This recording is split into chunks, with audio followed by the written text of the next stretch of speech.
பள்ளிக்கட்டு சபரிமலைக்கு கல்லும் முள்ளும் காலிக்கு மெத்தை சுவாமியே ஐயப்போ ஐயப்போ சுவாமியே.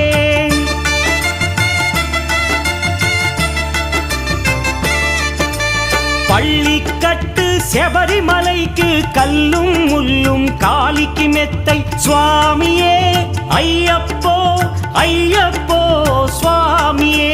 నీ అభిషేకం చేయండి హారతులిచ్చి కొలవండి ఇరుముడి స్వామికి భక్తిగా ఇచ్చి వేదన తీరగ వేడండి అయ్యప్పను కని పిలవండి స్వామియే అయ్యప్పో అయ్య